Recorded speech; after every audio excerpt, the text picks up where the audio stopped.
Hi friends, வணக்கம். இன்னைக்கு ஹேமாஸ் கிச்சன்ல பீர்க்கங்காய் கூட்டு எப்படி பண்றதுன்னு நம்ம பார்க்க போறோம். அதுக்கு தேவையான பொருட்கள் என்ன அப்படின்றத ஃபர்ஸ்ட் நம்ம பார்த்துடலாம்.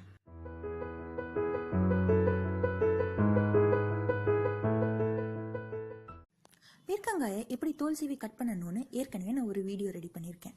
அதோட லிங்கை நான் டிஸ்கிரிப்ஷன் பாக்ஸில் கொடுத்துருக்கேன்.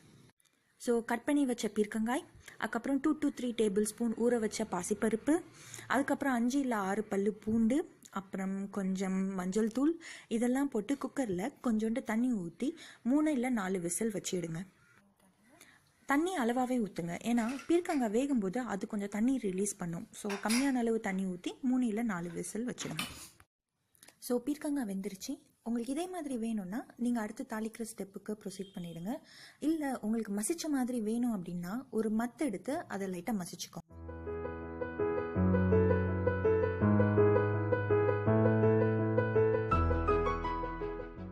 இப்போ தாளிக்கிறதுக்கு ஒரு குட்டி கடாய் எடுத்துக்கோங்க. அதில் 2 அல்லது 3 டேபிள் ஸ்பூன் எண்ணெய் சூடானதுக்கு அப்புறம் சீரகம் பொரிஞ்சதுக்கு அப்புறம் பச்சை மிளகாய், அதுக்கப்புறம் கருவேப்பிலை போட்டுக்கோங்க.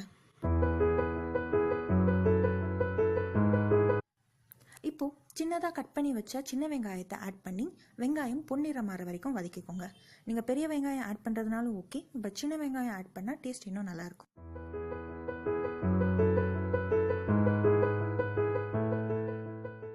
இப்போ கொஞ்சோண்டு பெருங்காயத்தூள், அதாவது அசஃபுட்டிட ஆட் பண்ணி அடுப்பை ஆஃப் பண்ணிடுங்க.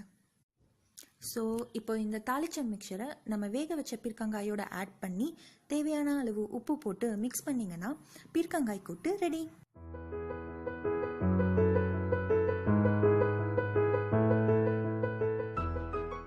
ரொம்ப சிம்பிள் அண்ட் ஹெல்த்தியான இந்த ரெசிபி உங்களுக்கு பிடிச்சிருக்கும்னு நான் நினைக்கிறேன். நீங்களும் இதை ட்ரை பண்ணி பார்த்துட்டு எப்படி இருக்குதுன்னு எனக்கு ஃபீட்பேக் சொல்லுங்கள். இந்த வீடியோ பிடிச்சிருந்தா லைக் பட்டன் ப்ரெஸ் பண்ணுங்கள். இதே மாதிரி டிஃப்ரெண்ட்டான நிறைய வீடியோஸ் பார்க்குறதுக்கு மறக்காமல் ஹேமாஸ் கிச்சன் சேனலுக்கு சப்ஸ்கிரைப் பண்ணுங்கள்.